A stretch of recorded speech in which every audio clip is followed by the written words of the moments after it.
The internet promised us a new era. Connection, information, freedom. But beneath the surface, there's a place where humanity's darkest instincts run free. A place where a teenager can order enough drugs to wipe out a city. A place where untraceable weapons are sold like concert tickets. A place where someone's life can be ended with a click of a button. This place is called the dark web, and it's killing thousands every single year. The internet you see, like Google, Wikipedia, social media, is just the tip of the iceberg. Below it lies the deep web, databases, internets, and private servers. And beneath that is something far more dangerous. The dark web, a hidden network only accessible through special software and a terrifying lack of oversight. Ironically, it was designed with noble intent. Privacy, free speech, escape from authoritarian regimes, but it quickly morphed into a digital Wild West, where drugs, guns, sex, and death are on sale 24/7. So how did it all begin? Well, the dark web's rise began with a single name, Silk Road, launched in 2011 by Ross Ulbricht, aka Dread Pirate Roberts. Silk Road was the first modern darknet marketplace. It basically operated like Amazon, but for illegal goods. Buyers used Bitcoin to purchase heroin, LSD, counterfeit documents, hacking tools, whatever illegal materials you can name it, it was sold on the darknet. By 2013, it had over 950,000 registered users and facilitated over 1.2 billion in transactions. Of course, it wasn't just drugs. Ulbricht became obsessed with maintaining power. When he suspected a Silk Road admin of betrayal, he allegedly ordered a murder-for-hire, paying $150,000 in Bitcoin to a supposed hitman.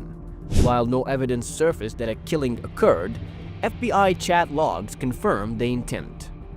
Ulbricht was arrested in 2013 inside the San Francisco library and sentenced to a life in prison without parole.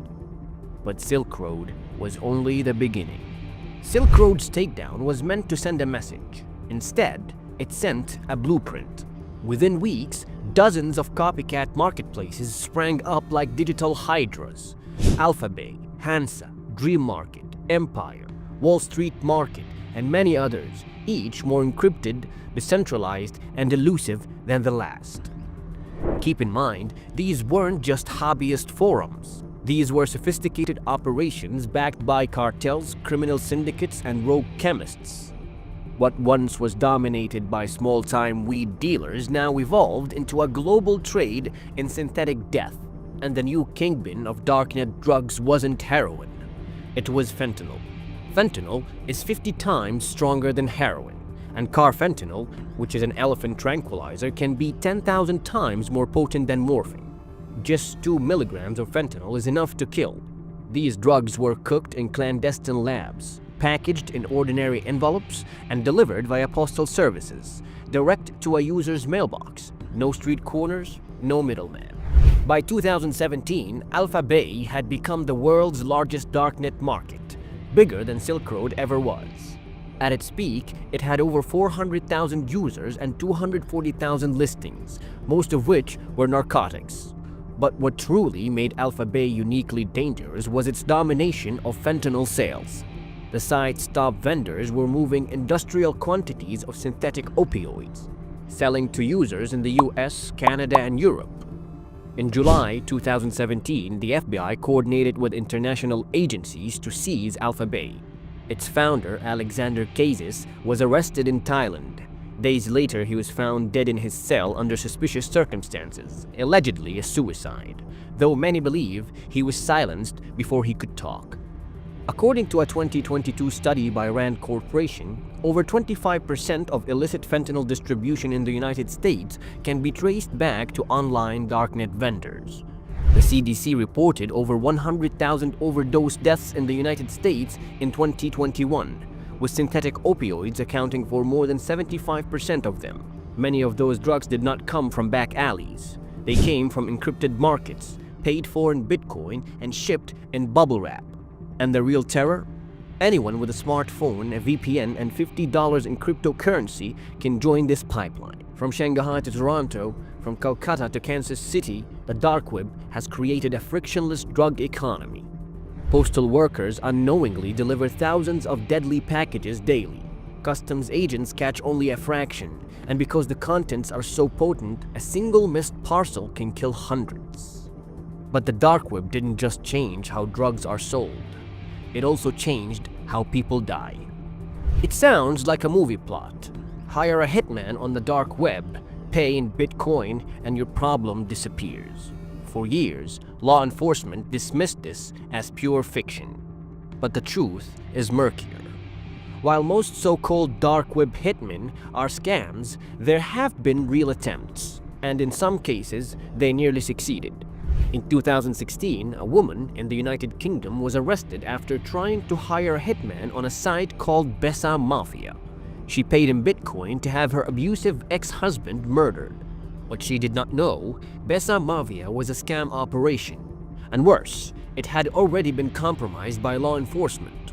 She was caught before any violence could occur, but the intent was real. In another chilling case from 2021, Tina Jones, a nurse from Chicago, Illinois, used a dark website to try and arrange the murder of her romantic rival. She paid $12,000 in Bitcoin for the hit. Authorities discovered her plot after uncovering records from the now defunct dark web platform. Again, no murder occurred, but only because police intercepted in time. And in the most disturbing twist, the operator of Besa Mafia, who posed as a cool clinical middleman, was actually leaking customer information to extort buyers and sellers alike. In other words, people desperate enough to pay for a murder found themselves not only scammed but blackmailed. While most dark web murder-for-hire services are traps or fakes, they still leave a trail of broken lives and terrifying intent.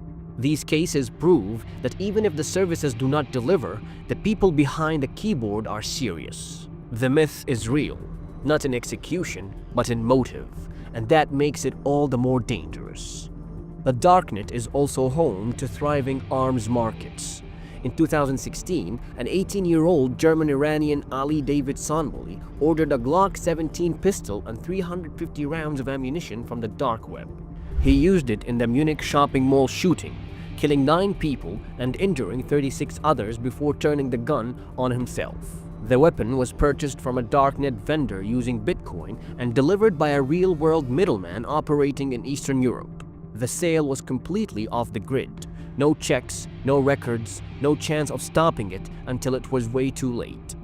A report by Europol in 2018 warned that traffickers were using the dark web to move military-grade weapons, sometimes from stockpiles left over from conflicts in Eastern Europe.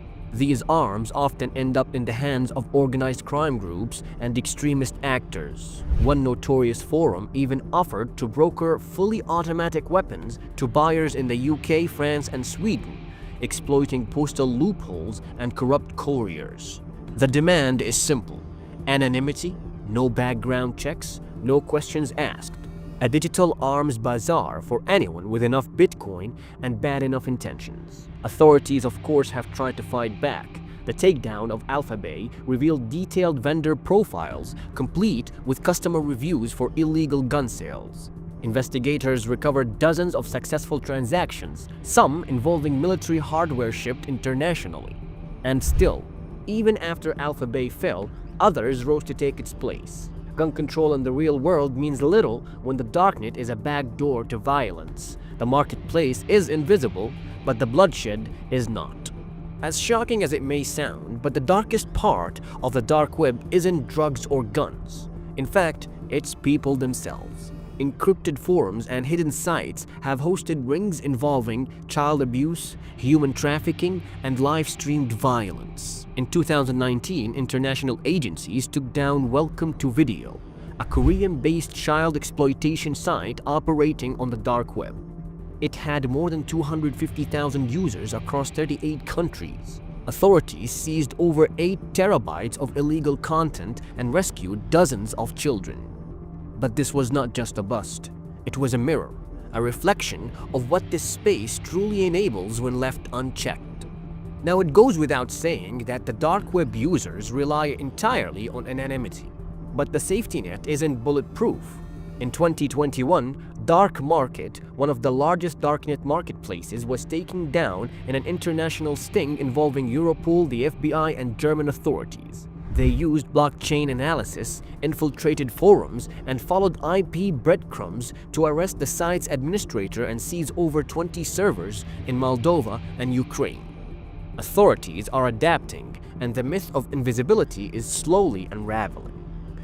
It's estimated that tens of thousands of deaths globally can be traced back to dark web activity through drug overdoses, mass shootings, abuse, and suicide forums that encourage vulnerable users to take their lives. This is not a fringe problem. It's a systematic failure, a network of death hidden beneath our fingertips. It is clear by now that the dark web is no longer a mysterious corner of the internet. It's a global threat that's actively destroying lives. It's where morals dissolve, where anonymity shields monsters, where thousands have died and thousands more will. Not all networks are meant to be connected. Some are built to be burned down. Thank you for watching our video. Don't forget to give it thumbs up, subscribe to our channel, and hit that notification bell.